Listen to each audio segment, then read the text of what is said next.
noite, é bom encontrar você nesse momento. Nós estamos alegres pela sua assistência, sua audiência, sua companhia conosco.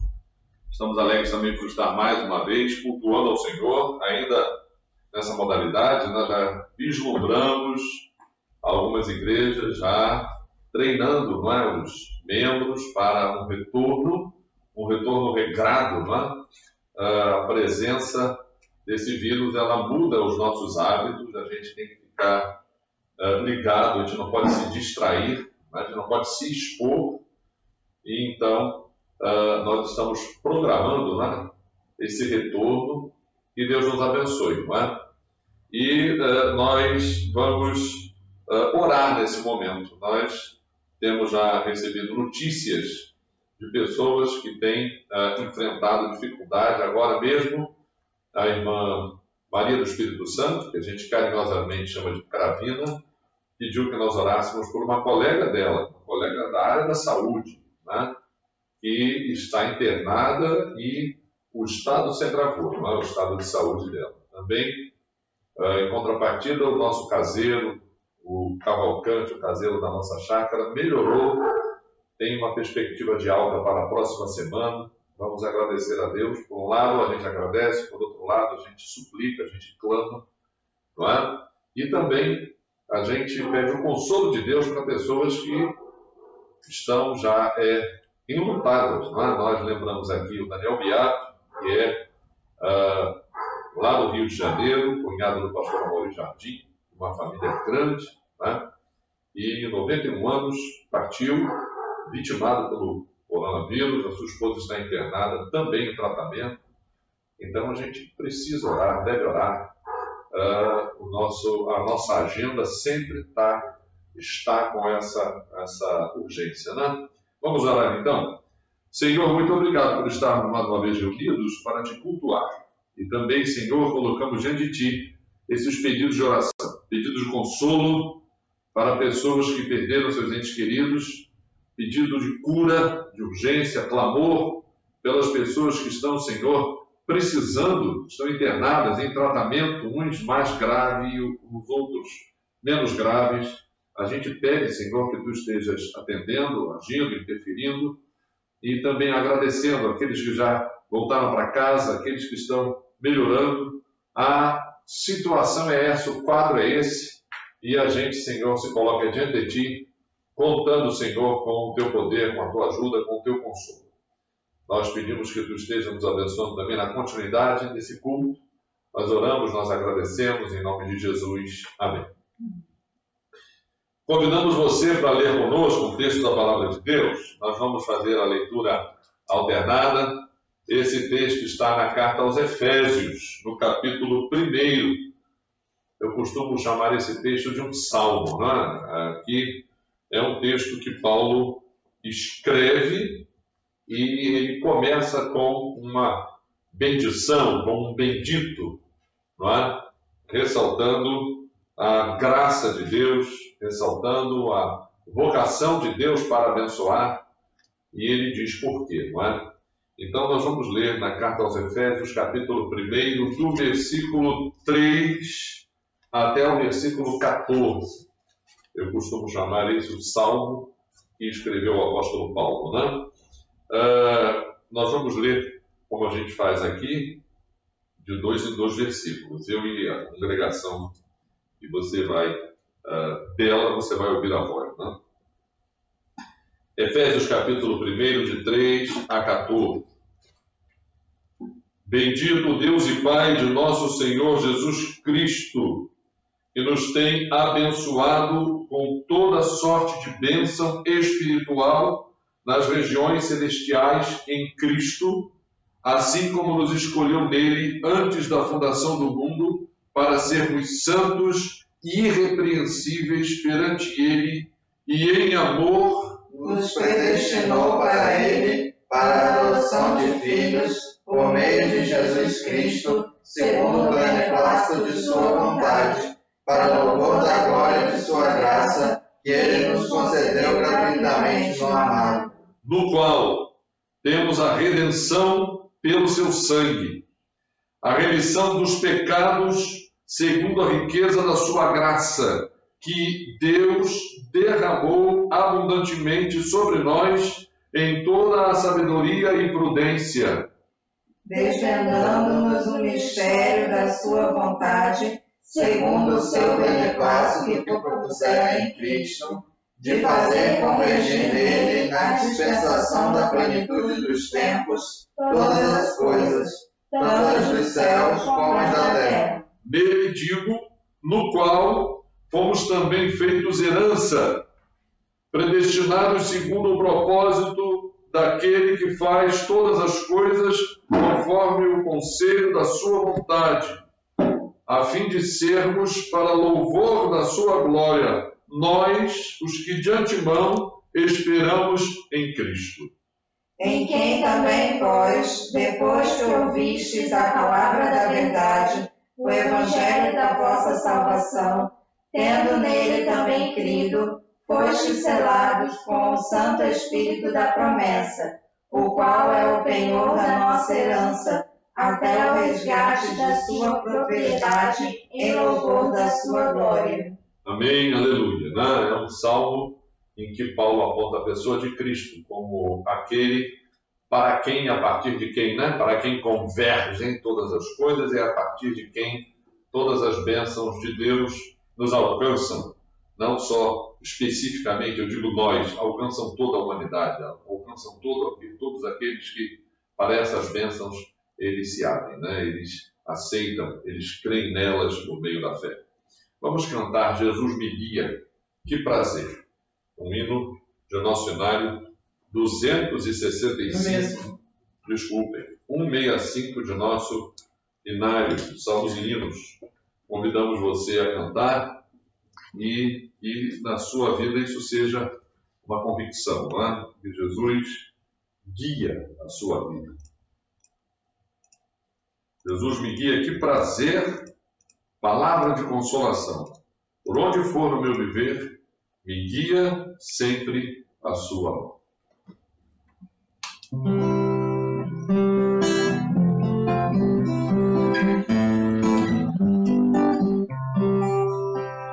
Jesus me guia, que prazer, palavra de consolação. Por onde for no meu viver, me guia sempre a sua mão. Jesus me guia, que prazer, é sua mão que a mim conduz. Feliz em tudo eu hei de ser, pois quem me guia é o meu Jesus. Nas horas tristes de aflições, que a pena todos sempre traz, angústia e dor e tentações, o meu Jesus me guiará. Jesus me guia, que prazer, é sua mão que a mim conduz. Feliz em tudo eu hei de ser, pois quem me guia é o meu Jesus. Ajuda-me a não murmurar, qualquer que for a condição. Contente sou, pois sem cessar me guia pela sua mão. Jesus me guia, que prazer, é sua mão que a mim conduz. Feliz em tudo eu hei de ser, pois quem me guia é o meu Jesus. E quando o dia ao fim chega, a minha peregrinação, então feliz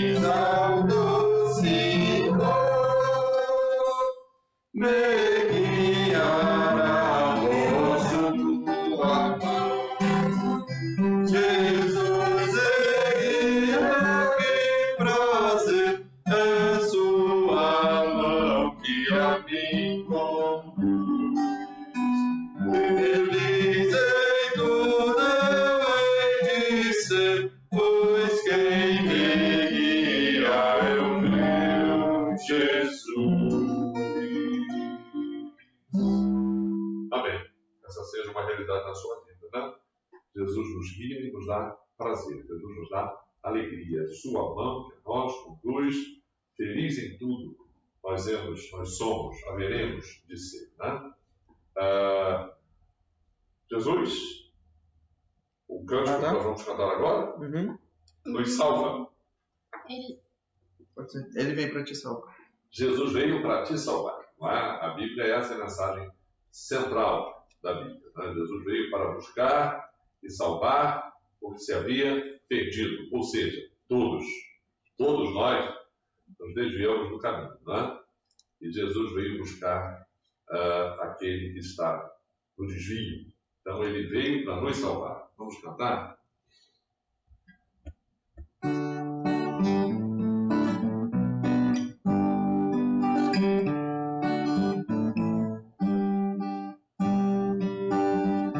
Diga para os temerosos, não há nada a temer. Poderoso é o teu Senhor, quando clama seu nome. Ele então virá. Ele vem pra te salvar. Ele vem para te salvar. Diga ao cansado, o teu Senhor virá. Ele vem para te salvar.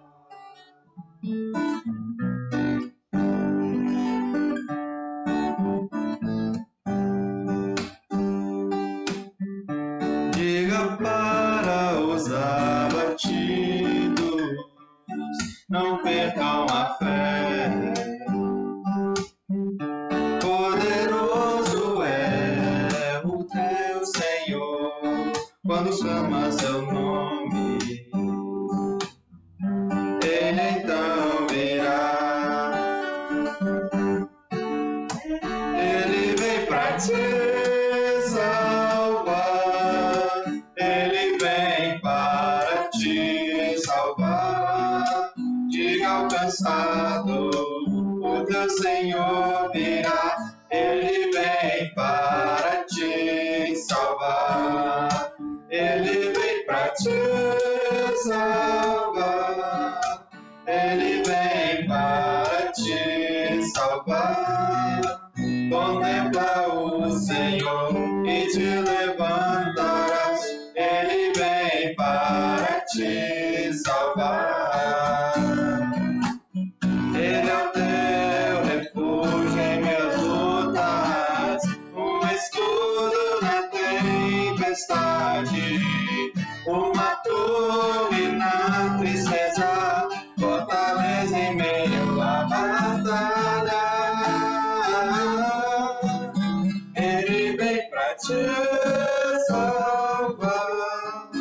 Ele vem para te salvar. Diga ao cansado, o teu Senhor virá. Ele vem para te salvar. Ele vem para te salvar. Ele vem para te salvar. Contempla o Senhor e te levantará. Ele vem para te salvar. Contempla o Senhor e te levantarás. Ele vem para te salvar. Vamos fazer uma oração agora por salvação, não é? A mensagem do Evangelho tem sido pregada nesse tempo, um tempo um tanto quanto sombrio, não é? A gente está, de certa forma, temeroso, de certa forma, angustiado, né? E em meio ao problema da pandemia, outros problemas também no contexto do nosso país. Então, é um tempo em que as pessoas que estão cansadas, né? Estão suportando um peso extra, elas podem se voltar para Jesus, se voltar para a salvação, né? Então vamos orar por salvação. Nessa oração também eu gostaria que quem for orar, eu vou convidar a irmã Regina para orar, fosse lembrado a Penha. Penha é essa amiga da Cravina que teve um quadro de agravamento na sua internação. Vamos orar pela Penha, que é uma profissional da área da saúde. Né? E vamos agradecer. Lá no Rio de Janeiro, meu primo se recuperou, também é da área da saúde, cirurgião, colega dele faleceu e ele se recuperou do Covid, o Cavalcante na chácara também. Vamos agradecer também, a Regina vai agradecer pelas pessoas que estão se recuperando. Mas a principal foco dessa oração, além desses pedidos e desses agradecimentos, é para que as pessoas que estão assistindo tantos sermões pela internet, né, possam ser tocadas, né, e possam crer na salvação. E Jesus veio para nos salvar. Senhor Deus e Pai, nós te agradecemos porque podemos estar cultuando a Ti junto com os irmãos, ó Pai, mesmo na questão da distância. E nesse momento, Pai de amor, nós te pedimos as Tuas súplicas, ó Pai, e a Tua misericórdia para que o Teu Espírito Santo possa agir nos corações das pessoas, ó Pai, em quem o Evangelho está chegando. Nós não sabemos a quantas pessoas estão sendo alcançadas nesse período. Tantas igrejas, ó Pai, estão fazendo os seus cultos, Senhor, falando da Tua salvação, da Tua mensagem, do Teu amor, Senhor. E nós te rogamos que o Teu Espírito Santo possa estar agindo, ó Pai. E que as pessoas possam abrir os seus corações, ó Pai, e aceitar a Ti como único e suficiente Salvador. Porque nós sabemos que é só em Ti que há a salvação. Não há outro nome, não há outra pessoa em quem crer. E nós pedimos, Pai de amor, as Tuas misericórdias e que o Teu poder possa ser alcançado nas mais distantes, ó Pai, cidades, lugares, Senhor, de cada ponto que o Teu Evangelho é proclamado, está sendo proclamado nesses períodos, ó Pai, nesse período de pandemia, no dia de hoje, que é um dia de domingo, que todas as igrejas estão reunidas. Pai de amor, nós louvamos o Teu santo nome, porque Tu estás de portas abertas, ó Pai, a nos receber e a nos curar e a nos salvar, Senhor. E nós, então, te rogamos por aqueles que ainda não fizeram a decisão por Ti, ó Pai, que essa seja a noite, que abra o seu coração e que possam ouvir do Teu Espírito e que Tu possa estar agindo. Também colocamos diante de Ti a Penha, Senhor, no Teu altar, que Tu possas ter misericórdia, ó Pai, e curar, ó Pai de amor, aquela vida, Senhor. Nós lembramos também a minha colega Eliana, também que está passando por esse mesmo problema, ó Pai, que Tu possa estar abençoando e curando, Senhor. E consolando, Pai de amor, também aqueles que já perderam alguns entes queridos. E te agradecer, ó Pai, pelo Cavalcante, pelos Gisley, Senhor, e outros tantos que a gente sabe que está vencendo. Nós te agradecemos assim e te pedimos as Tuas bênçãos, em nome de Jesus. Amém. Amém. Nós hoje vamos continuar com o Apocalipse. Tá? Nós já dissemos aqui que a nossa insistência em pregar o Apocalipse não tem nada a ver com a questão do Covid, né? da pandemia. Tá? A gente não acha que alguns dos trechos do Apocalipse estejam cumprindo nesse contexto. Pelo contrário, a gente acha que o Apocalipse está se cumprindo desde lá do anúncio, né, da ressurreição de Jesus, desde a comissão para a igreja ir e pregar o Evangelho, desde que Jesus disse que por um pouco estaria longe dos apóstolos e logo depois estaria de volta. Nós acreditamos na vinda de Cristo. E esse período de tempo que já decorre, não é? Desde a morte de Jesus, pelo calendário cristão, não é? Lá se vão 2020 anos, com aquela diferença de mais ou menos 6 anos da contagem equivocada no calendário. De qualquer maneira, a gente acha que esse tempo é um tempo que é curto, né? Para Deus, o tempo de milhares de anos é como se não existisse, né? Então a gente acredita na segunda vinda de Cristo e a gente acha que tudo à nossa volta aponta, indica isso, a Bíblia indica isso. Então nós não estamos achando que particularmente o que está acontecendo é um dos flagelos que o Apocalipse anuncia. Mesmo porque nós compartilhamos a nossa vida nesse planeta com os micro-organismos. E muitos deles são o quê? Positivos para nós, são nossos amigos. Outros, né, são nossos inimigos. Então, essas circunstâncias não é a primeira vez que acontecem. Elas já aconteceram e provavelmente vão continuar acontecendo. Agora, que a Bíblia tem uma promessa para a restauração de todas as coisas, a Bíblia tem. A Bíblia tem uma promessa para a cura de todas as doenças, a Bíblia tem. Para um reino de paz na terra, isso a Bíblia tem. A Bíblia tem a promessa da ressurreição dos mortos. Né? Sem isso, a Bíblia deixa de ser Bíblia, o Evangelho deixa de ser Evangelho, Jesus Cristo perde essa centralidade do livro e Paulo disse, né? Quem não acredita na ressurreição, olha, viva como se religião nenhuma existisse. Né? Coma e beba hoje, porque pode ser que amanhã morra. Paulo falou isso na carta aos Coríntios. Né? Se você não acredita no poder da ressurreição, comamos e bebamos. Pode ser que amanhã, até mesmo Covid, né? Porque todo mundo agora está assustado com isso, né? Então, Paulo diz que crer na ressurreição de Jesus é o ponto central da fé. Então, nós vamos hoje continuar com a leitura do Apocalipse, dessa vez, em continuação, a gente no domingo passado falou do cenário e da ação dentro do cenário. Né? O cenário era a figura de um trono no céu e alguém nele sentado, né? Para quem não se podia nem olhar. Lembra desse cenário, capítulo 4 do Apocalipse? Né? Os 4 seres viventes, que são como que, ao mesmo tempo, guardiães do acesso, né? Eles mesmos têm 6 asas, eles cobrem os seus olhos, cobrem os seus pés, e com um terceiro par de asas voam, prevenindo que ninguém se atreva a se aproximar, além da conta daquele que está sentado no trono. Os 24 anciãos, sentados em tronos menores, em torno do trono maior, essa visão pictórica, né? Esse desenho que João vislumbra, né? Tem os sentidos que a gente comentou sobre ele, né? O governo de Deus, a sua soberania, a sua santidade. Esses 24 anciãos representam o Antigo Testamento, o Novo Testamento, na pessoa das tribos, na pessoa dos apóstolos. Então, era, como dizia o meu velho pai, a revelação em marcha, né? Deus, ao longo da história, dando testemunho de si. Né?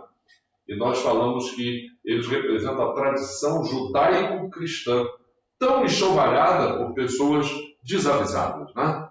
Nós já dissemos aqui que a Bíblia mal lida é um perigo.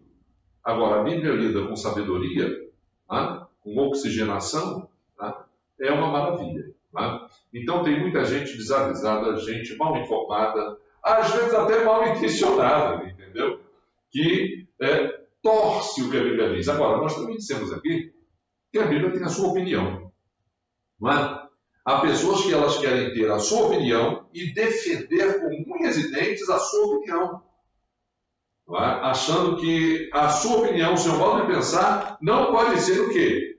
Anulado. Sim, claro, eu até concordo com isso. Mas a opinião da Bíblia, ela também tem uma opinião. E há pessoas que não querem aceitar a opinião da Bíblia. Então, vivam com a sua opinião e respeitem a opinião da Bíblia. Quem quer ter a sua opinião respeitada, deve respeitar a opinião dos outros. Então, às vezes, a opinião da Bíblia contraria a opinião, às vezes até de grupos, de um conjunto grande de pessoas. E tem gente que está vindo até aqui emendar o que está escrito na Bíblia. Não é bem assim, não. A tradução não é essa, não. Na verdade, aí ele vem tentando, gente. É feio isso, né? É feio isso, né? Eu acho que as pessoas têm que aprender a conviver com a opinião que é contrária delas.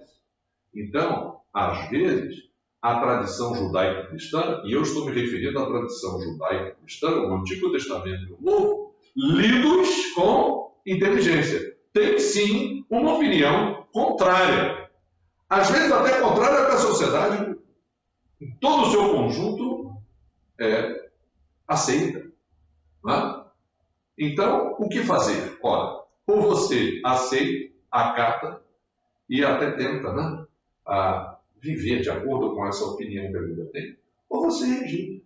Agora, seja corajoso e diga: eu rejeito. A minha opinião não é essa. Eu faço o contrário do que está aí. Ou seja feliz. Né? E não critica quem acata, quem aceita. Né? E quem escolhe cumprir o que a Bíblia indica. Né? Nós vamos ler aqui o capítulo 6. Eu convido você a ler comigo o capítulo 6 do livro do Apocalipse, né? Que é a abertura dos selos. Né? Nós falamos que há um cenário e, de repente, João vê na mão daquele que está sentado no trono um livro escrito por dentro e por fora. E nós já falamos que não é um livro como esse livro, é um rolo. Né? Sobrava escrita no rolo. Né? A impressão que a gente tem é que um livro escrito por dentro e por fora, gente, curiosidade, desperta a curiosidade, né? O que esse livro tem? O que está escrito nele? Mas só que o livro era selado. Havia 7 selos impedindo o quê? A abertura do livro. E a Bíblia diz que João se angustiou, capítulo 5 de Apocalipse, né? E ele angustiado até que alguém disse a ele, olha, diz aqui o texto que parece que é um dos anciãos, né? Eu chorava muito porque ninguém foi achado digno de abrir o livro, nem mesmo de olhar para ele. Apocalipse 5:4. Todavia um dos anciãos me disse, não chore.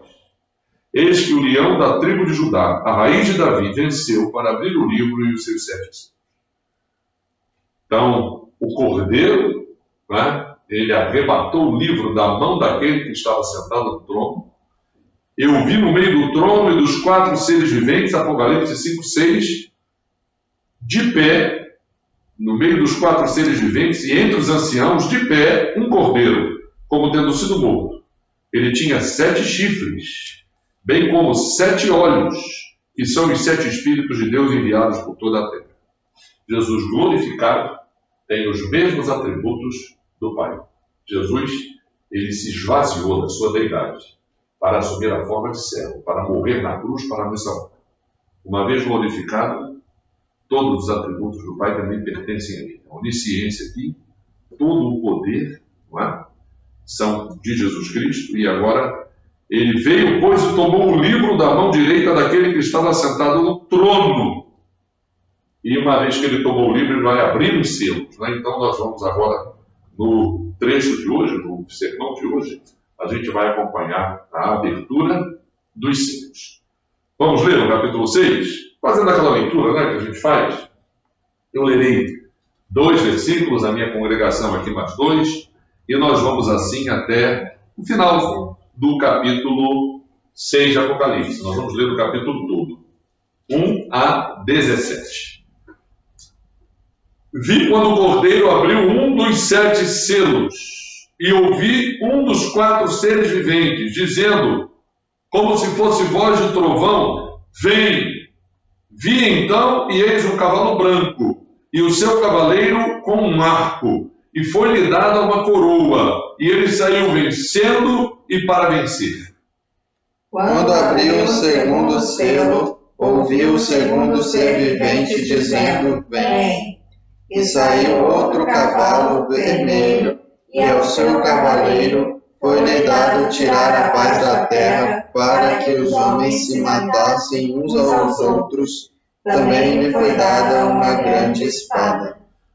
Quando abriu o terceiro selo, ouvi o terceiro ser vivente dizendo, vem.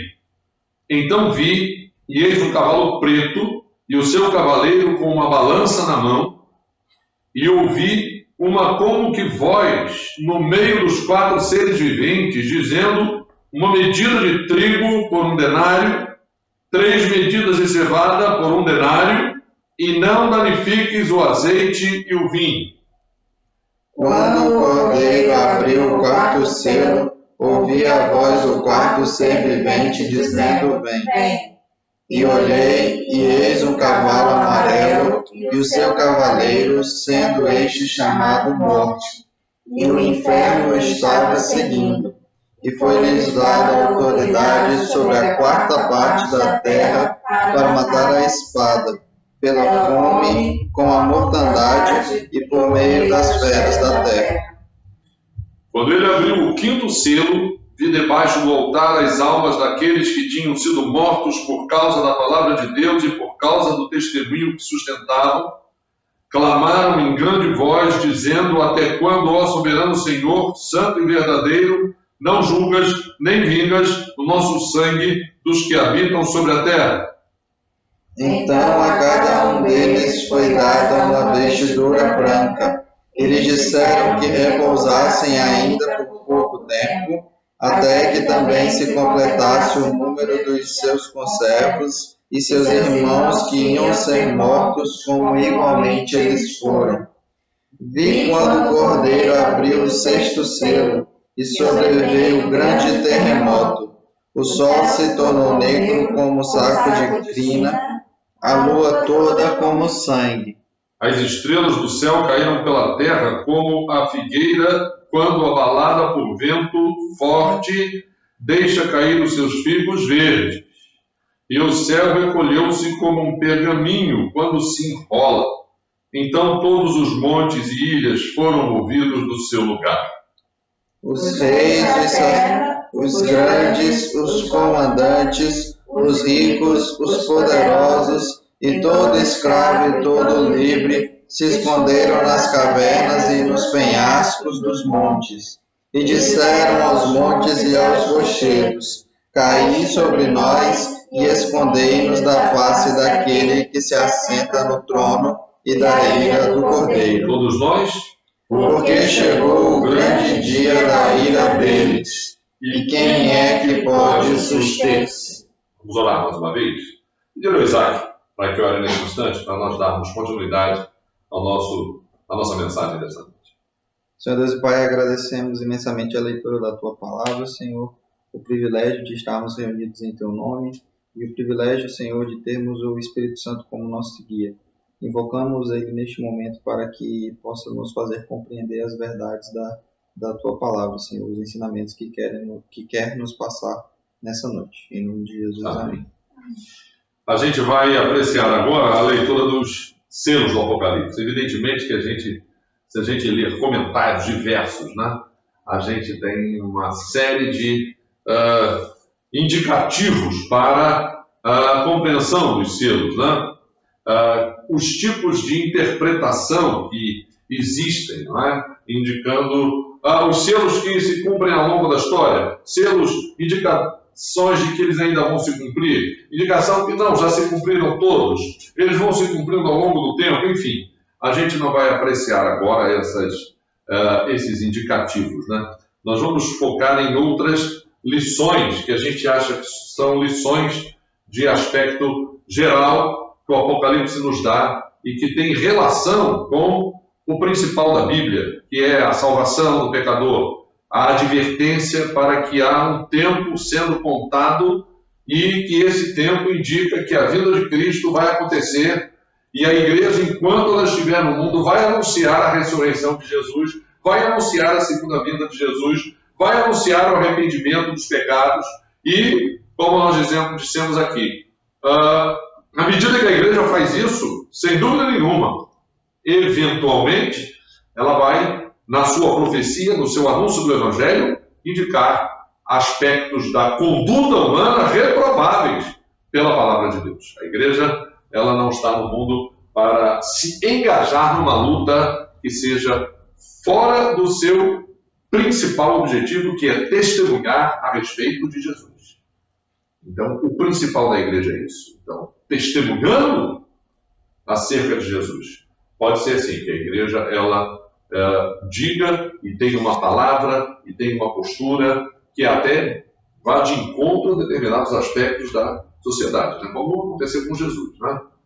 Jesus não era, no seu tempo, alguém engajado nas lutas. Aliás, Jesus chamou um zelota, né? O zelota era um revolucionário. O zelota, por ele, não é?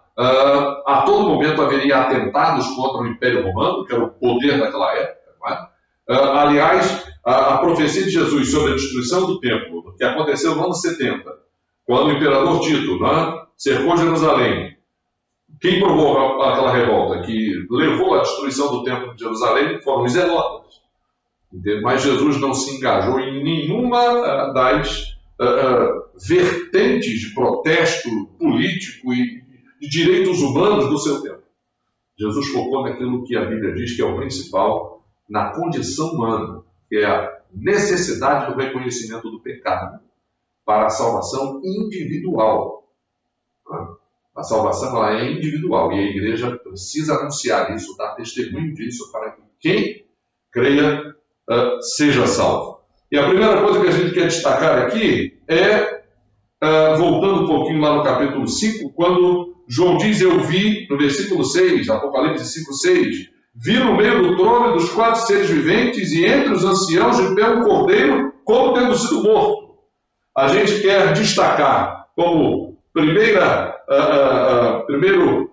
argumento, primeiro ponto da nossa jornada desta noite, que é o Cordeiro de Deus que abre o selo. Tá?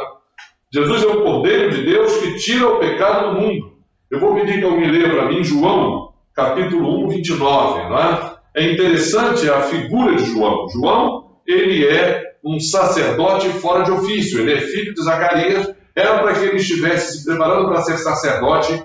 Ele larga o seu ofício e sai pregando, anunciando, advertindo que o tempo se cumpriu, que Jesus Cristo já veio, não é? E ele começou a batizar. O ritual que João Batista trouxe de dentro do tabernáculo, de dentro do templo, para fora do templo, não lhe era permitido fazer. E ele começou a fazer, começou a batizar, não é? E ele dizia que aquele batismo era um batismo de arrependimento, era um batismo que preparava para a vinda de Jesus, que Jesus era maior do que ele não era digno nem de desatar as sandálias de Jesus. Até que os fariseus foram perguntar por que ele batizava, o que era aquilo, e ele falou, no meio de vocês está aquele que batiza com o Espírito Santo, ou seja, aquele que salva, aquele que perdoa os pecados, aquele que sela a fé de quem crê. Tá? Hebreus diz que Jesus é o autor e consumador da fé. E isso não é uma religião. Não é? Isso é o que? A identidade de Jesus como Salvador, como dádiva de salvação para todo aquele que crê. De toda a tribo, língua, povo e nação, como diz o Apocalipse, independente do aspecto religioso. Essa é a mensagem da Bíblia. A Bíblia não é um livro que tem dono. A Bíblia é a palavra de Deus. Tá? Vamos ler o que está escrito em João 1, 29. No dia seguinte, viu João a Jesus que vinha para ele e disse, eis o Cordeiro de Deus que tira o pecado do mundo. Esse é, então, o Cordeiro de Deus, Jesus Cristo.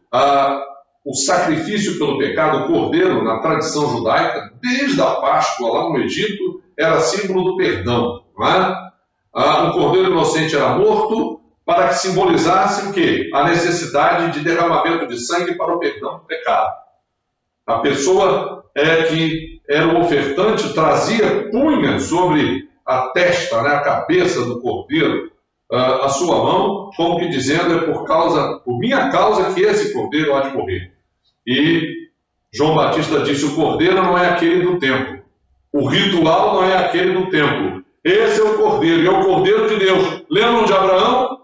Quando Isaac perguntou, cadê o cordeiro, pai? E Abraão disse, Deus proverá para si o cordeiro. E aqui no Apocalipse a figura central é a do cordeiro. Então uma das mensagens centrais do Apocalipse é esse é o Cordeiro de Deus, Jesus, que tira o pecado do mundo. O principal problema da humanidade, segundo o que a Bíblia indica, é o pecado do ser humano. É o pecado no ser humano. E a gente falou há pouco tempo atrás sobre Caim, né? Caim é símbolo da raça humana. Síndrome de Caim. Todos nós já fomos Caim.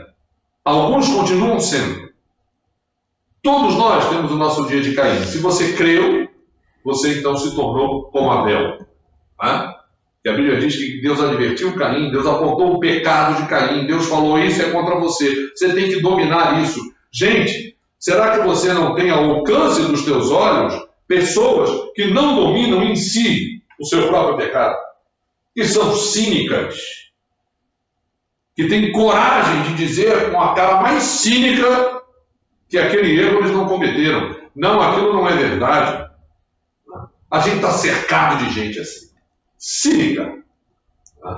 E o que a Bíblia diz? Que é necessário a pessoa se arrepender do seu pecado. Que Deus se compraste com a verdade no íntimo. Então, João viu um cordeiro como tinha sido morto. E ele começa a romper os selos do livro. Eu até disse que o livro é esse, né? Qual é a história desse livro? Esse livro é um livro que se mistura com a história da humanidade. A Bíblia tem uma série de indicadores do que aconteceu ao longo da história. Claro que ela não cobre toda a história, mas há exemplos aqui tristes da história do ser humano. Aliás, se você pega o livro de Juízes, que foca a história do povo de Israel, você vê certas coisas no livro de Juízes que você nem imagina que pudessem acontecer. E acontecendo dentro, em meio ao povo de Israel. Nenhuma nação na terra é melhor do que qualquer outra. Nenhuma etnia, nenhum povo é superior a qualquer outro. Agora, a maior coisa do mundo é essa ideia de que todos são iguais. A Bíblia diz que Deus não faz acepção de pessoas.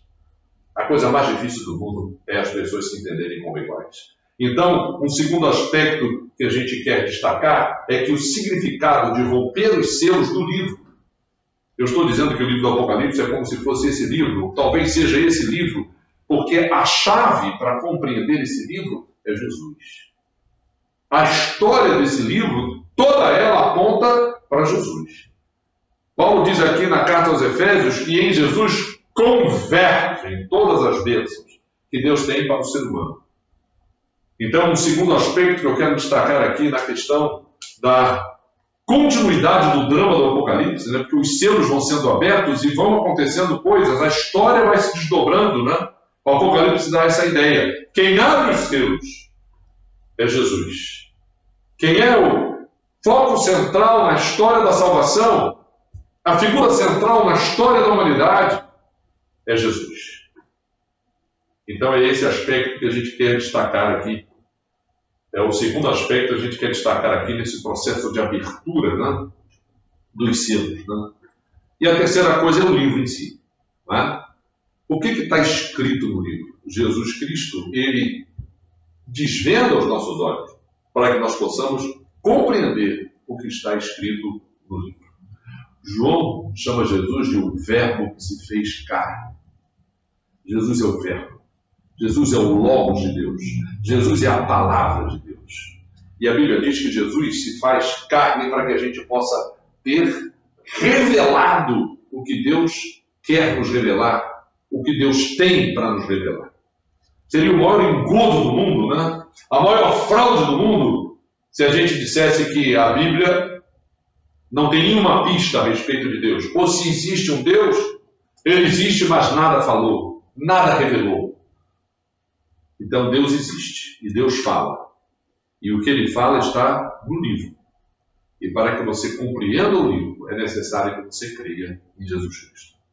Porque Jesus tira as vendas para que a gente possa entender que ele é o ponto central do livro e o que ele tem para nos dizer a respeito. Lá na ceia, né? Na preparação para a Páscoa, que foi a última Páscoa de Jesus com os apóstolos, e de dentro daquela cerimônia da Páscoa, Jesus destacou dois elementos que representavam a sua morte na cruz. Na preparação para aquela Páscoa, Jesus ele foi lavar os pés dos apóstolos. Né? E Pedro rejeitou. Pedro falou, jamais. E Jesus falou, se eu não lavo os seus pés, você não tem parte comigo. Aí Pedro falou, então me lava o corpo todo. Jesus, não, você já está santificado pela minha palavra. Quando a gente crê em Jesus, a palavra de Deus, ela entra em conflito com a nossa voz aqui de dentro, com a nossa palavra. E é necessário a gente atender à palavra de Deus, obedecer à palavra de Deus, dar lugar à palavra de Deus na nossa vida para que a gente seja purificado da nossa. Porque a nossa é danosa para nós e danosa para os outros. Então a Bíblia diz que a palavra de Deus, ela nos santifica. E a palavra de Deus está no livro. E quem abre os nossos olhos, abre o nosso coração para que a gente creia e para que a gente aprenda e para que a gente possa pôr em prática o que Jesus falou do Espírito Santo. Ele nos fará lembrar tudo que eu tenho dito. O Espírito Santo habita em nós para nos fazer lembrar o que está escrito no livro.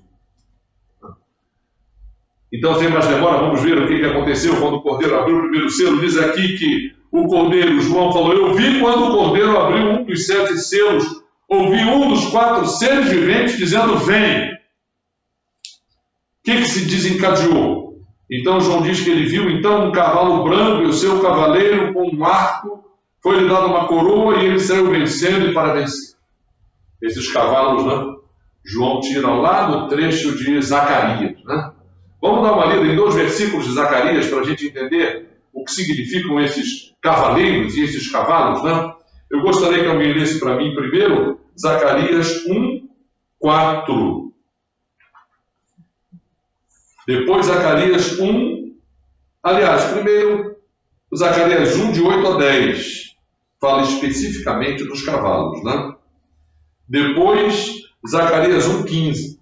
Então, a primeira pessoa vai ler para mim Zacarias 1, 8 a 10. A outra pessoa, Zacarias 1, 15. E, por último, a terceira pessoa, Zacarias 1, 4. Porque João, ele bebe no Antigo Testamento, ele bebe nessa fonte, né? João, ele tira do Antigo Testamento. João faz uma integração, né? Do Novo com o Antigo. Aliás, o Novo nem existia, né? O Novo estava sendo escrito, o Novo estava em curso, o Novo estava sendo colecionado. O Apocalipse é um dos últimos livros do Novo Testamento a ser escrito. Provavelmente Paulo já tinha terminado todas as suas cartas, né? Então João, ele lendo a sua Bíblia, ele usa muito do Antigo Testamento para nos fazer entender a mensagem que ele quer nos transmitir. Então vamos ler da onde João tira o simbolismo desses cavaleiros. Zacarias 1, de 8 a 10. Tive de noite uma visão, e eis um homem montado num cavalo vermelho. Estava parado entre as morteiras que havia num vale profundo. Atrás dele se achavam cavalos vermelhos, baios e brancos.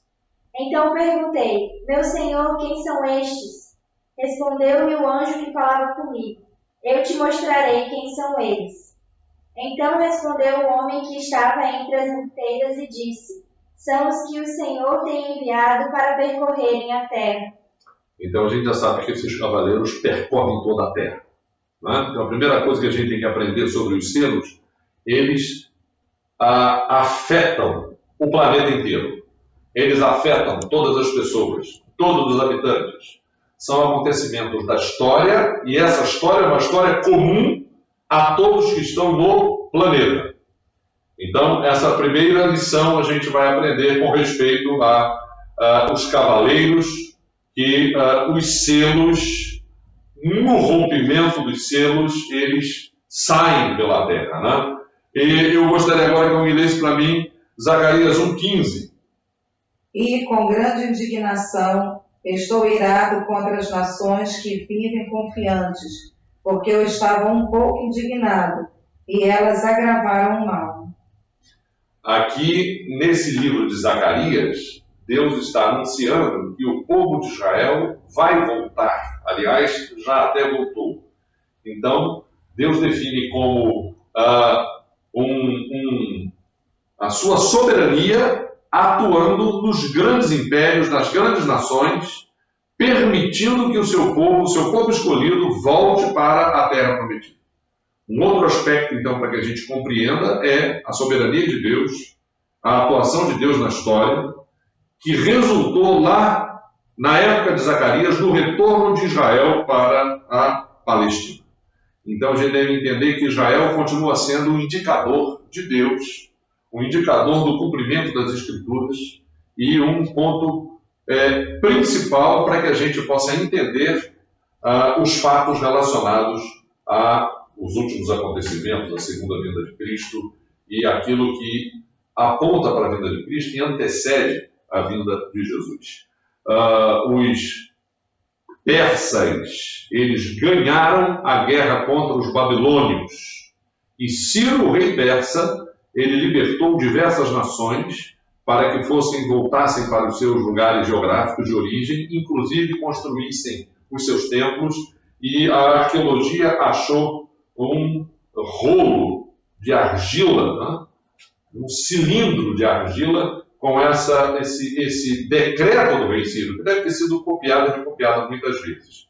E esse decreto do rei Ciro, ele está copiado, escrito na Bíblia. Ele aparece como, vamos lá dar uma olhada, o último versículo de 2 de Crônicas, o último versículo do 2º livro das Crônicas. Eu gostaria que alguém abrisse para mim e lesse, não é? E o primeiro versículo do livro de Esdras. Tá? Alguém vai ler para mim 2 de Crônicas, capítulo de número 36, versículo 23. E outra pessoa vai ler para mim Esdras 1:1. 2 de Crônicas 31, 23, desculpe, 36, 23 é o último versículo do livro. E outra pessoa, Esdras 1:1. Assim diz Ciro, rei da Pérsia: o Senhor, Deus dos céus, me deu todos os reinos da terra e me encarregou de lhe edificar uma casa em Jerusalém, que está em Judá. Quem entre vós é de todo o seu povo, que suba, e o Senhor seu Deus seja com ele. No primeiro ano do Ciro, rei da Pérsia, para que se cumprisse a palavra do Senhor por boca de Jeremias, despertou o Senhor o espírito de Ciro, rei da Pérsia, o qual fez passar pregão por todo o seu reino, como também por escrito, dizendo: Assim diz Ciro, rei da Pérsia: o Senhor Deus dos céus me deu todos os reinos da terra e me encarregou de edificar uma casa em Jerusalém. Esses dois versículos, eles... Né? Então, você observou, quando a gente lê em Zacarias, que há um movimento das nações, independente do tamanho das nações, independente do curso da história, uma coisa que eu quero que a gente entenda é que os selos do Apocalipse, eles focam acontecimentos que, ao longo de toda a história, eles vêm se desenrolando. Lá no passado foi um movimento na história, um movimento político que permitiu que Israel voltasse para a sua terra. Aliás, aqui na Segunda Guerra Mundial, não é? Em 1948, foi até um brasileiro que dirigiu lá a reunião da ONU que permitiu que se reconhecesse o retorno, o outro retorno no século XX, no século passado, de Israel para o seu lugar. Então, é isso que eu quero que a gente entenda como método. Aquilo que tem acontecido ao longo da história é um movimento para o qual os selos apontam didaticamente, ensinando para nós que esse bailado, esse balé das nações, em meio a esse bailado, o que acontece com o povo de Israel é cumprimento das Escrituras. Está debaixo da soberania de Deus.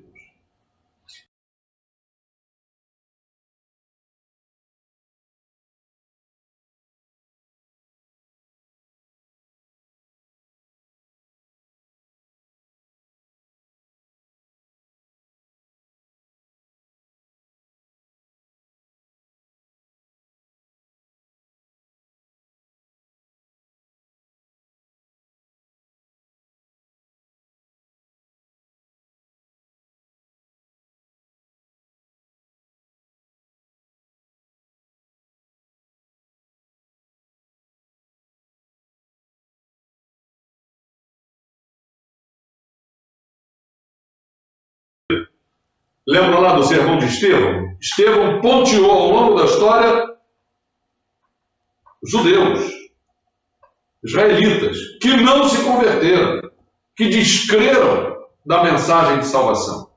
Então, outro ponto fundamental do entendimento, para a gente compreender esse curso da história, o que acontece no curso da história é a mensagem de conversão, é a mensagem de salvação. A gente não pode sair desse foco. A mensagem dos profetas do Antigo Testamento, representados pelos anciãos, lá no Apocalipse. A mensagem dos apóstolos do Novo Testamento, são os pais da igreja, Aliás, os discípulos dos apóstolos são chamados historicamente de pais da igreja, mas a mensagem dos apóstolos. Apóstolo significa aquele a quem Deus envia. Para mim, toda a igreja é feita de apóstolos. A mensagem Paulo diz que nós somos profetas do tempo presente. Segui o amor, procurai com zelo os dons espirituais, mas principalmente, igreja, que profetizeis, edificando, consolando, exortando. Os profetas deste século, eles falam o quê? Convertei-vos ao Senhor. Convertei-vos ao Senhor. Para mim, esse primeiro cavaleiro, há duas ideias para se entender o cavaleiro. Né? Tem aquela combinação que você já deve ter visto nos comentaristas. Eram os partos, né, que usavam arco, né, que andavam grandes inimigos dos romanos, que montavam cavalos brancos, certo? Tá, isso era um dado da história. Mas esse cavalo branco e esse que sai para vencer, muitas vezes também é simbolizado como Cristo, a vitória do Evangelho. Né? Então eu resolvi que nós lêssemos aqueles textos do Antigo Testamento que falam do reino de Deus, do reino que Deus vai implantar, do reino que é sobre todo o reino, e que no tempo de Jesus os apóstolos confundiram com um reino político, e que Jesus falou que não era um reino político. Quando eles perguntaram para Jesus quando você vai restaurar o reino de Israel, lá na ascensão de Jesus, já não foi a primeira vez. Lá atrás já tinham perguntado, e Jesus falou: o reino é o reino que está dentro em vós. Esse é o reino que Deus funda no mundo, aquele em que ele ocupa lugar no coração de quem crê. E quem crê em Deus torna Deus seu rei. Torna Jesus Cristo aquele dono do seu coração, Senhor da sua vida. Vai? Vamos ler lá em Daniel. Está duas vezes Daniel fala desse reino. Uma delas em Daniel 2, 44 e 45. Vamos ler lá?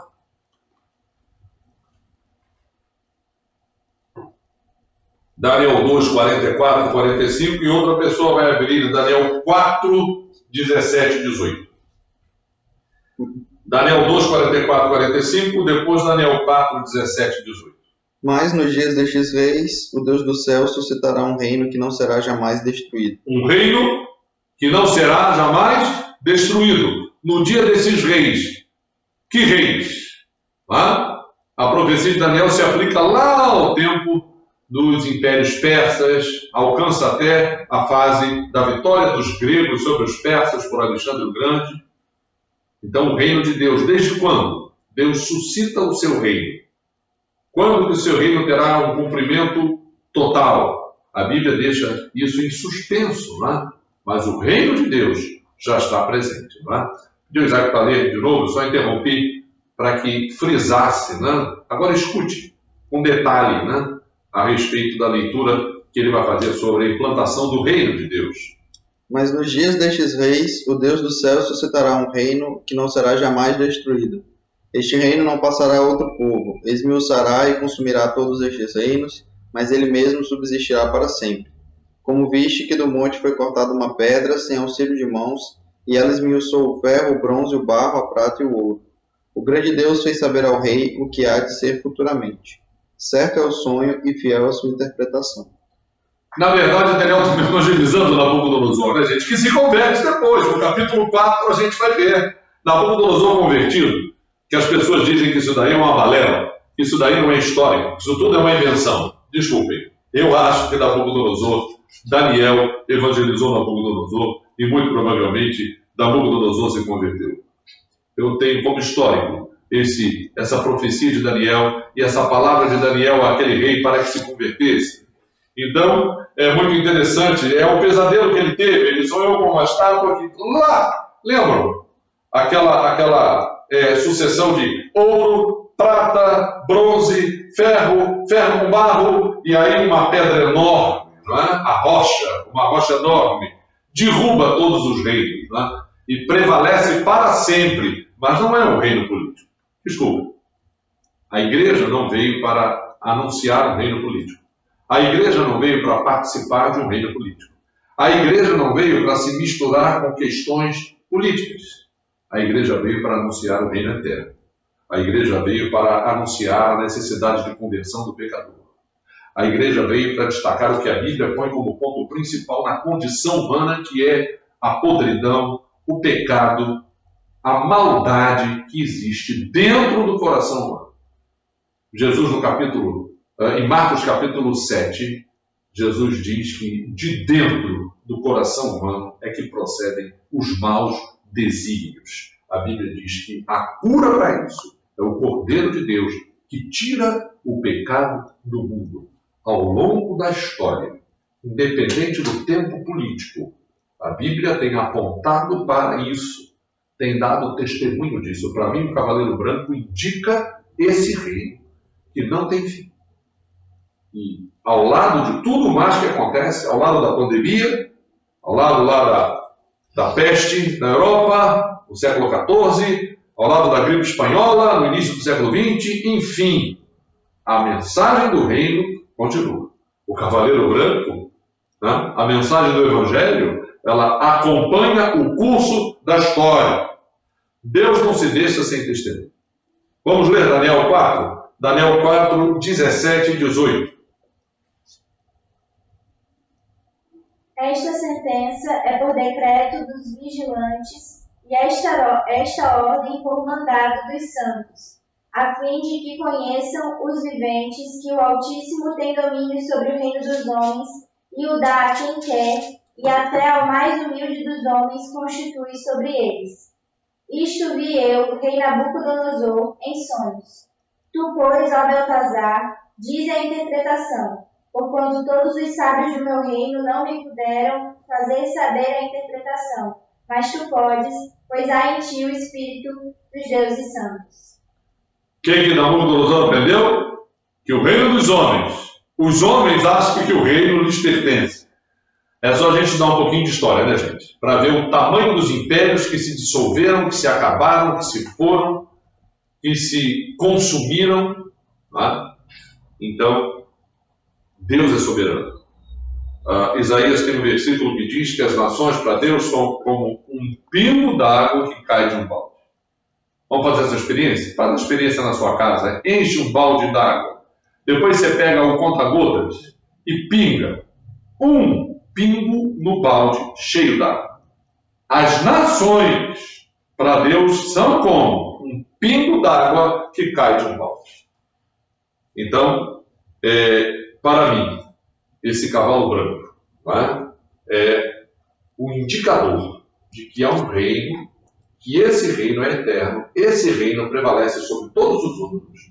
Os reinos políticos vão acabar, mas esse reino, que é o quê? Jesus Cristo em nós. Deus em nós. Aquilo que Jesus falou para Nicodemos. Aquilo que Jesus falou para os fariseus. O reino de Deus não vem como visível aparência. A visibilidade é fundamental para os reinos, até hoje, né, gente? Até hoje, né? A visibilidade é fundamental, né? Aqui diz que Deus dá o reino a qualquer pessoa, né? Aquele camarada lá da Coreia do Norte, que é tido como louco, a visibilidade é fundamental para ele, né? Ele andou soltando os mísseis, assustando todo mundo com o poderio que ele tem, um paizinho desse tamanho. A visibilidade do ser humano, né? Mas a Bíblia diz que o reino de Deus não vem com visível aparência. Vamos ler o segundo cavaleiro? Quando abriu o segundo selo, o cordeiro abre o segundo selo, a história continua. A história não para. Ouvi o segundo ser vivente dizendo: vem. Saiu outro cavalo vermelho. E ao seu cavaleiro foi dado tirar a paz da terra, para que os homens se matassem uns aos outros. Também lhe foi dada uma grande espada, guerra. Tá? A gente não precisa contar a quantidade de guerras que houve. Minha esposa há pouco tempo deu de presente uma revista, né? Falando sobre a Primeira Guerra. Eu estava lendo hoje à tarde um pouquinho, né? Para que pudesse até ilustrar aqui o sermão com o movimento, né? A Primeira Guerra marca o fim de um período em que os impérios, né? Império Austro-Húngaro, Império Otomano, Turco-Otomano, eles se dissolveram, eles se acabaram. Né? E aquele desejo das nações se autoafirmarem, e foi uma guerra triste, terrível, né? Em quantidade de mortos proporcionalmente até mais rude do que a segunda. E teve certas descrições aqui que é melhor nem falar. Aliás, eu nem vou mencionar o nome do exército, nem o nome da nação que fez, não é? Mas dizimou civis, estuprou mulheres, assassinou bebês. Isso se repete na história da humanidade. E vai continuar se repetindo. Agora, isso é por quê? Porque o ser humano é mau. O ser humano é perverso. Né? O poder na mão do ser humano torna-se algo que é destrutivo. Que se ele tem poder e o outro tem, os dois vão medir forças. A Bíblia diz isso. A humanidade é doente por causa da maldade que existe no coração. Então você pode abrir o manual, você pode abrir um livro de história, você pode abrir a revista e você vai ver tristezas, genocídios. Não é? Você vê o camarada de um lado reclamar da ditadura, né? Aí você vê a ditadura também do outro lado. Mas um dos lados justifica a ditadura porque a ditadura está sendo contra. Aí você fica assim, peraí. Ditadura é ditadura. Independente do lado. Independente de que ideologia ela defenda. Mas mas os fins justificam os meios. É que a gente está fazendo ditadura, mas é para combater um mal maior. Aí o outro lado também faz a ditadura e diz que o mal maior está do outro lado. Isso não tem fim. Então, o que a Bíblia diz aqui é que esse cavaleiro é um cavaleiro típico da condição humana, né? A condição triste do ser humano, que é a questão da guerra. Então, se a gente tem lá no Cavaleiro Branco o anúncio de um reino, né? Um anúncio, a cor dele é uma cor relacionada com a paz, né? Relacionada com a pureza. Né? A gente tem aqui uma que é bem relacionada com o sangue, né? Com o sangue. Né? Sangue derramado. Né? A culpa do sangue. Às vezes o sangue não é nem derramado, mas a culpa de sangue. Né? A gente vendo agora no meio da pandemia, dentro do Brasil, pessoas que têm culpa de sangue. Né? Pessoas que estão se aproveitando da pandemia para tentar enriquecer. Né? Então a gente vê a culpa de certas pessoas que têm poder nas suas mãos. Então, esse cavaleiro aqui, enquanto houver expectativa da vinda de Cristo para que ele venha, vai haver guerra. Esse cavaleiro vai percorrer todos os cantos do mundo anunciando que guerra. A Bíblia diz que foi-lhe dado tirar a paz da terra. Jesus falou, deixe-vos a minha paz vos dou. Não é a paz do mundo. A paz do mundo é essa. Então a culpa não é do cavaleiro. A culpa não é de Deus, não. Quem tira a paz da terra, gente como eu, gente como você. Quem deixa a paz é Jesus. Assim, se você acolher Jesus, se você se converter, você vai experimentar a paz que Jesus traz. Você vai aprender a viver em paz com Deus, justificado pela fé. E em paz consigo mesmo, e em paz com o próximo, em paz com o outro. O terceiro selo, abriu o terceiro selo, ouviu o terceiro ser vivente dizendo, vem! O terceiro ser vivente. O cordeiro abriu o terceiro selo. Eis um cavalo preto, o seu cavaleiro com uma balança na mão, e eu vi como que voz no meio dos quatro seres viventes dizendo, uma medida de trigo por um denário. 3 medidas de cevada por um denário, e não danifiques o azeite e o vinho. Gente, a injustiça social, a má distribuição de renda, a caristia sempre houve. Né? Sempre houve. Então, aliás, uma dos argumentos principais, né, dessa luta de séculos, né, de anos, é sobre essa questão da distribuição de renda, da justiça social. Quem é que vai fazer uma melhor distribuição do dinheiro, igualitária? Entendeu? Olha, desiste. Certo? Porque a opressão, o poder, precisa de dinheiro. Independente de quem vai governar, ele vai precisar de dinheiro, ele vai se impor e ele vai praticar injustiça, porque isso é do ser humano. Existe uma justiça social muitas vezes camuflada ou conquistada a que custo? Né? Então a gente vê isso. Aqui eu estava fazendo o cálculo com a minha esposa, né? Porque o denário diz que era o salário de um dia. Né? Eu fiz o cálculo do salário do professor, né? E do quilo da farinha de trigo. É quem fala em trigo, né? E a minha esposa calculou o trigo custando em volta de R$3. E a gente, como professor, ganhando cerca de R$150. Não é? Então, se aqui está dizendo que o salário de um dia, a quantidade de aulas, né, que a gente fez, mais ou menos 150, né, por dia, a gente tem aqui 50 quilos de trigo. Então, por essa conta aqui, o quilo do trigo, ele custa o salário de um dia. E a gente fez um cálculo que dava para comprar, pelo preço de hoje, 50 quilos de trigo.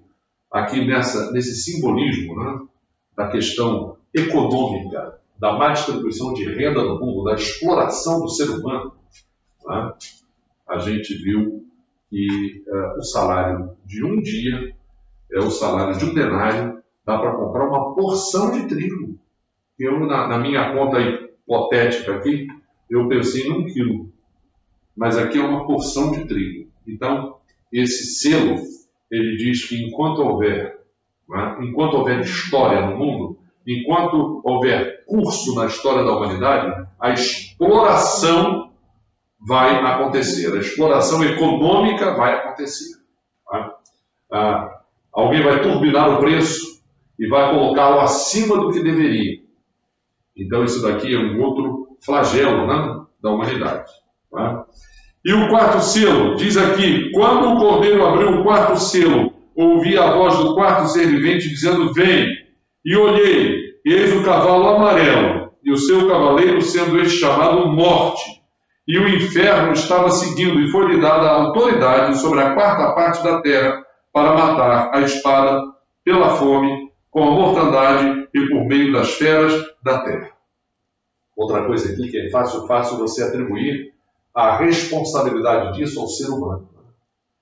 Se a gente, no terceiro selo, a gente viu que o cavaleiro é aquele cavaleiro que diz que a distribuição de renda, a injustiça social, a divisão entre ricos e pobres, aliás, alguém pode me ajudar a fazer o cálculo da distribuição de renda no Brasil, não é? Como é que é mesmo aquele cálculo? A porcentagem do Brasil, dá uma olhadinha na internet até o final do sermão, a gente diz, né? A porcentagem de pessoas ricas no Brasil, a quantidade de dinheiro acumulado na proporção dessas pessoas ricas no país e o quanto sobra para o restante da população. Né? É um dos países em que a distribuição de renda é mais absurda no mundo inteiro. Então, esse cavaleiro é o cavaleiro que assola a terra. Na verdade, não é algo místico e nem algo sobrenatural, não. Isso aqui simboliza o quê? A capacidade do ser humano de ser o quê? Avarento, egoísta e injusto na distribuição do trabalho, na distribuição da renda, na distribuição da justiça social. Né? E eu ainda não sei que solução há para isso. Alguns dizem que já até há. Eu ainda não vislumbro e não sei.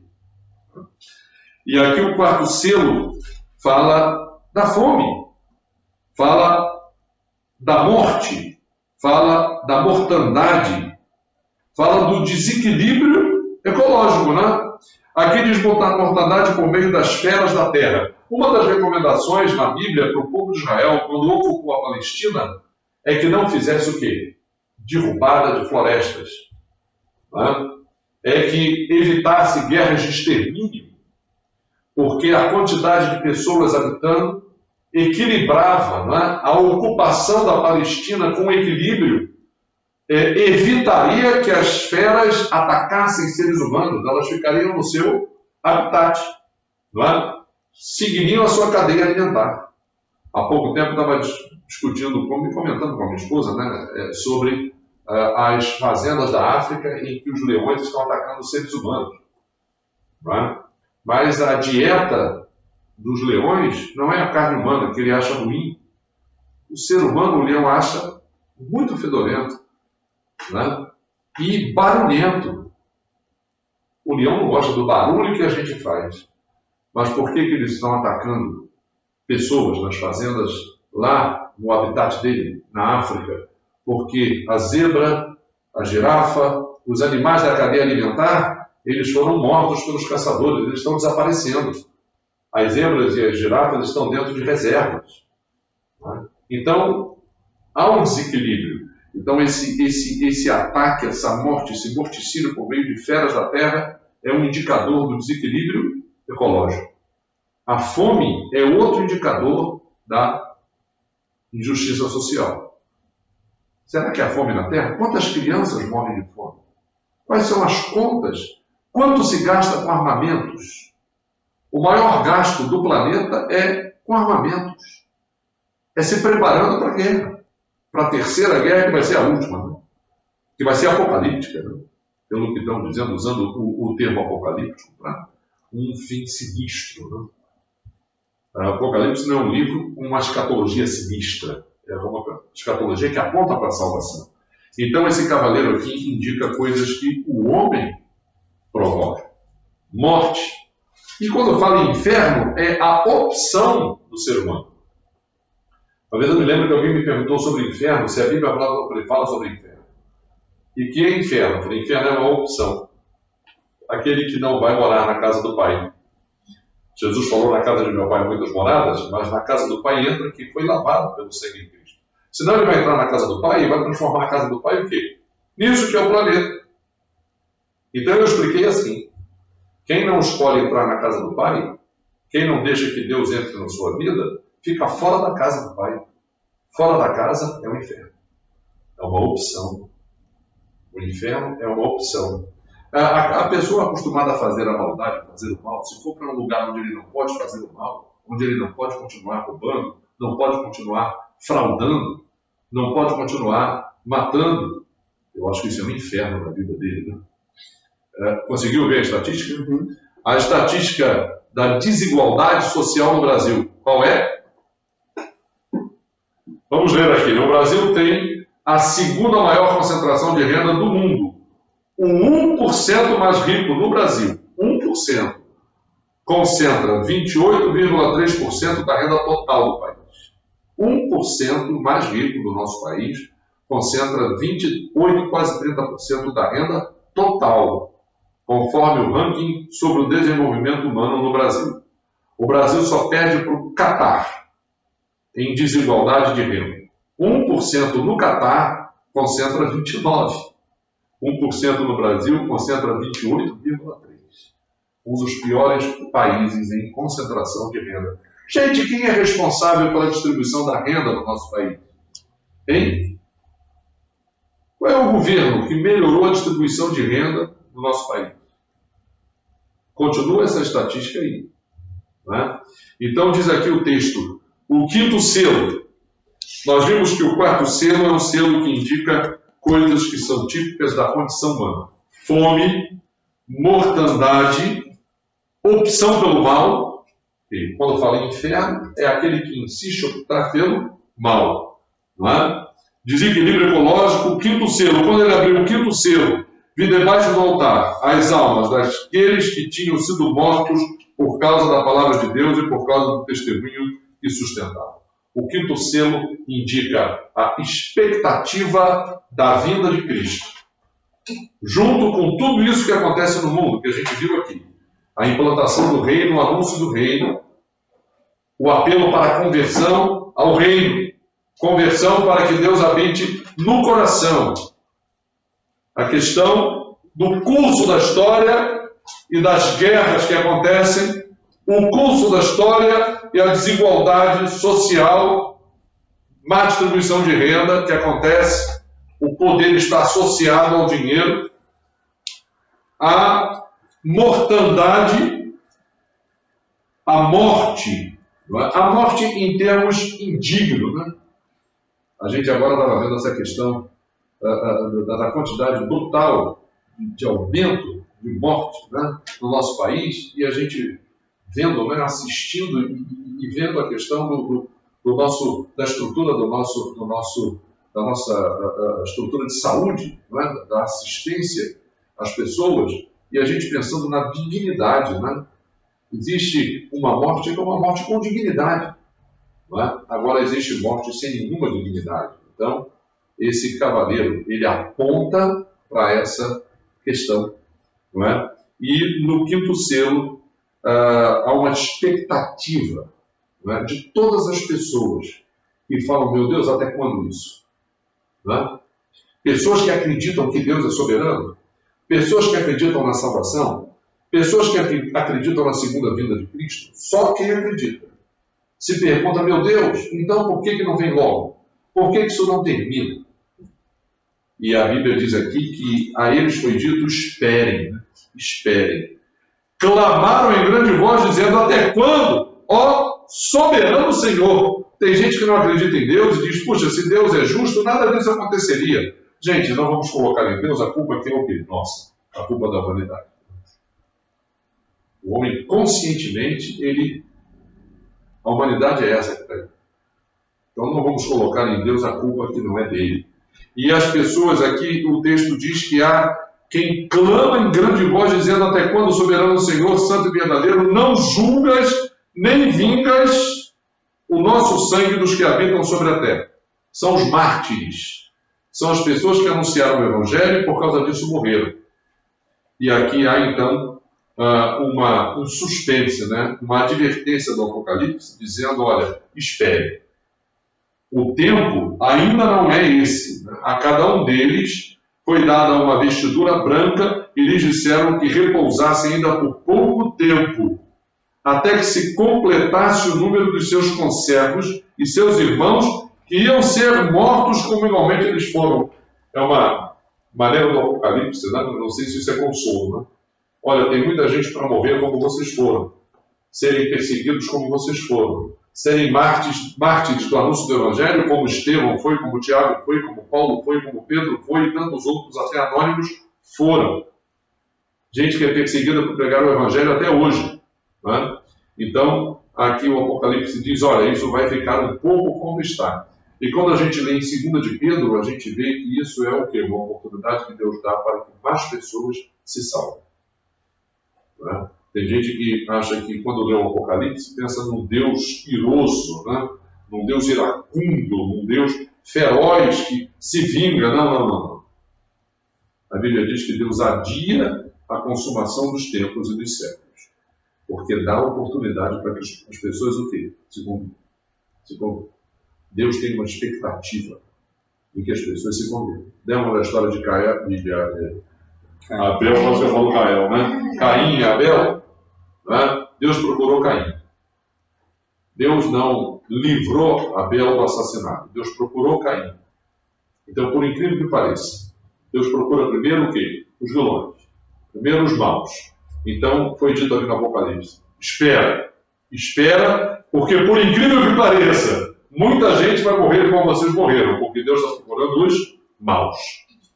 E para terminar, gente, o 6º selo. O 6º selo é aquele mais assim aterrorizador, né? Até agora.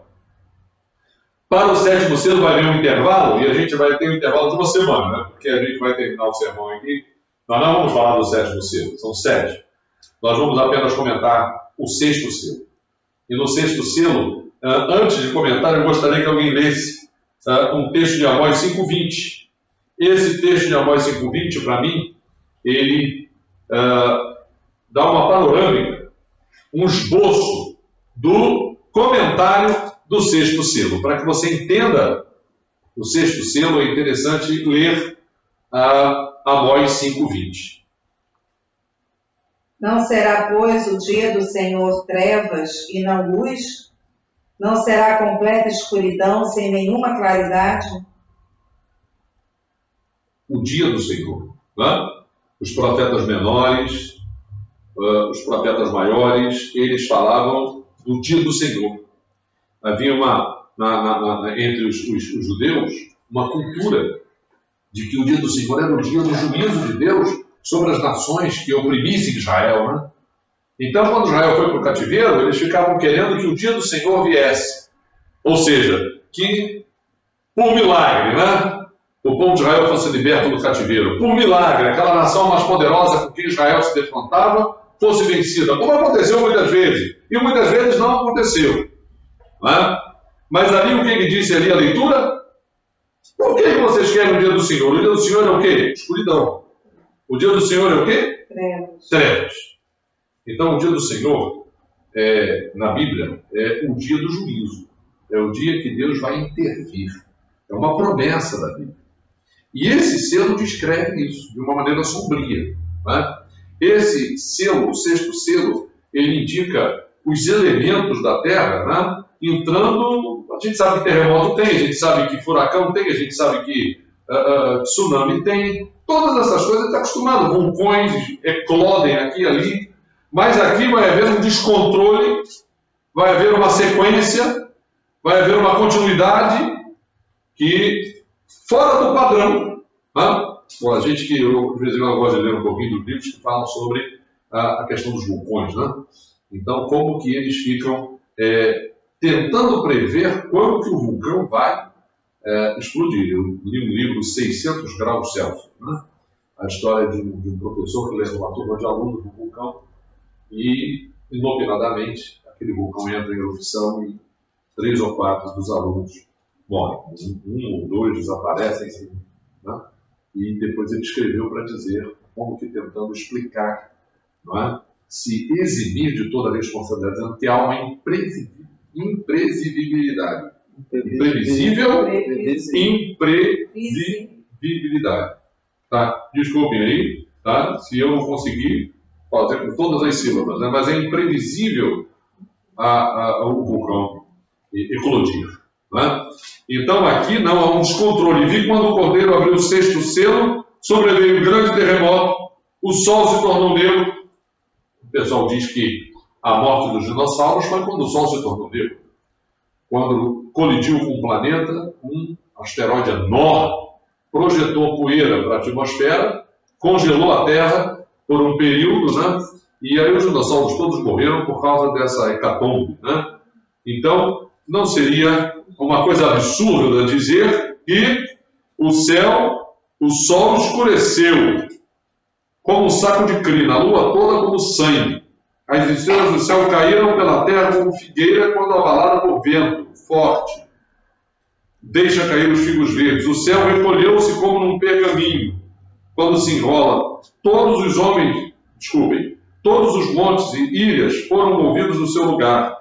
Os reis da terra, os grandes, os comandantes, os ricos, os poderosos, todo escravo, todo livre, se esconderam nas cavernas e nos penhascos dos montes e disseram aos montes e aos rochedos: caí sobre nós, escondei-nos da face daquele que se assenta no trono e da ira do Cordeiro. Você não tem que se esconder da face de Deus. Você tem que o quê? E encarar o Cordeiro, encarar o Evangelho, encarar a conversão, encarar Deus face a face. Né?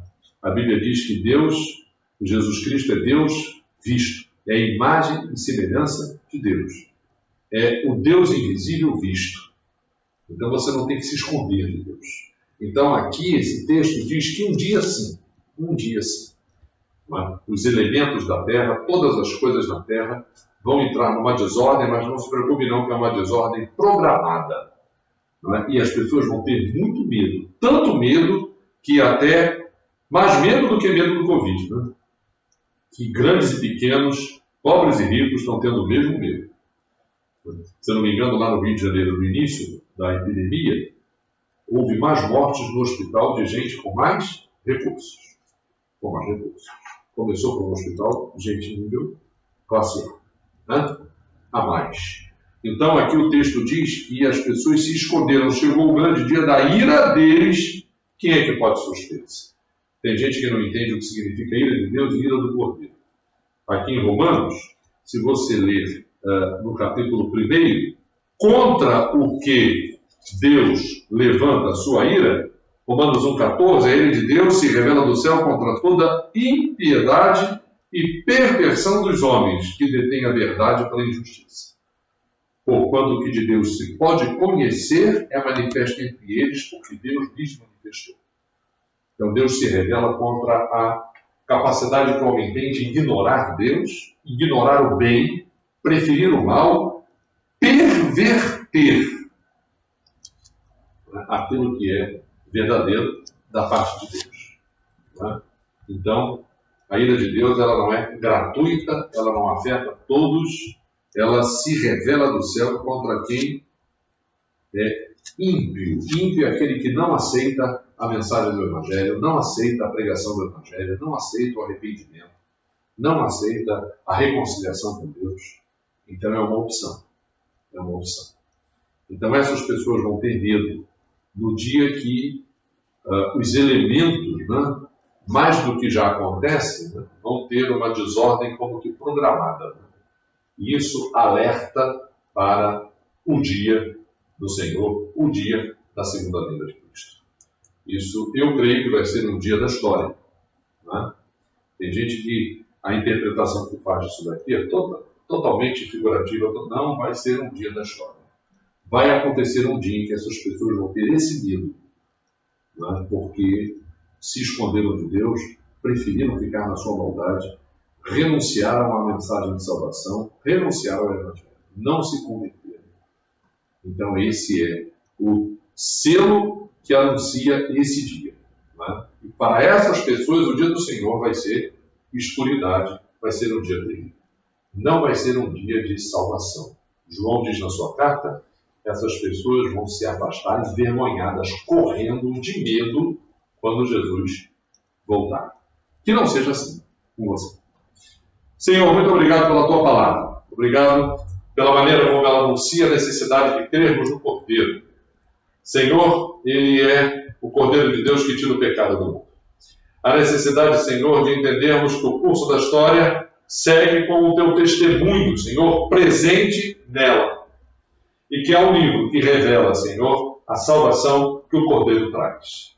A gente olha para a humanidade, para todo canto, a gente vê esse panorama, esse painel. Guerras, injustiças, assassinatos, má distribuição de renda, fome, a gente vê essas coisas. A gente vê o medo que as pessoas têm dos elementos quando eles mostram terremotos, quando mostram vulcões, e as pessoas acabam tendo, Senhor, um encontro com a sua fragilidade. Então, Senhor, resta a esperança de acreditar no Evangelho, de se preparar para o dia da revelação de Jesus, mas crendo no Evangelho. E crendo que nem a morte afasta as pessoas desse dia. Nem a morte é um esconderijo completo e final para esse medo. Porque a Bíblia fala, Senhor, que como Jesus ressuscitou, cada pessoa há de ressuscitar para comparecer diante de Deus. Que não haja medo. Que as pessoas, pelo contrário, sintam alegria, paz no seu coração, fé, coragem, porque creem no Cordeiro de Deus que tira o pecado do mundo. Nós agradecemos, nós oramos em nome de Jesus. Amém. Pedido de oração temos. Então vamos continuar orando pela Penha, amiga da Cravina, agradecendo a Deus a melhora do Cavuca, orando pelas pessoas, uma esposa de um pastor da nossa denominação que faleceu. Vamos orar pela vida do pastor Flávio, perdeu sua esposa de Covid. E a família do Daniel Beato no Rio de Janeiro, que ainda tem a sua mãe internada. Vamos orar por eles.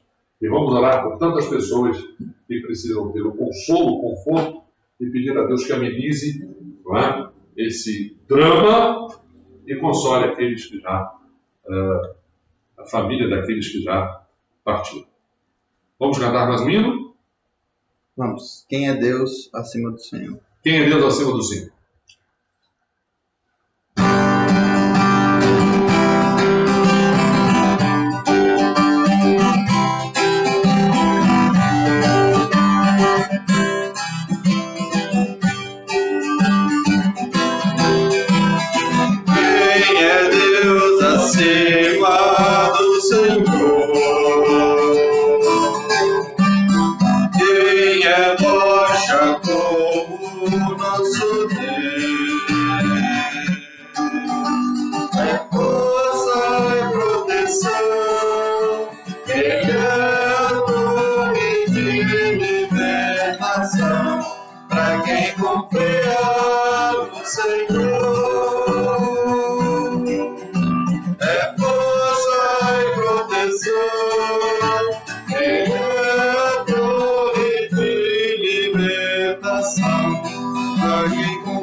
inteira pra lutar. Me mostra onde devo semear, para só comer de Jesus.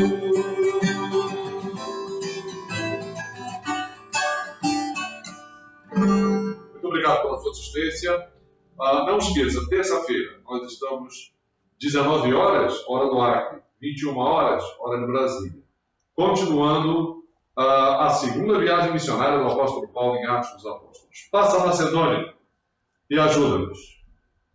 Muito obrigado.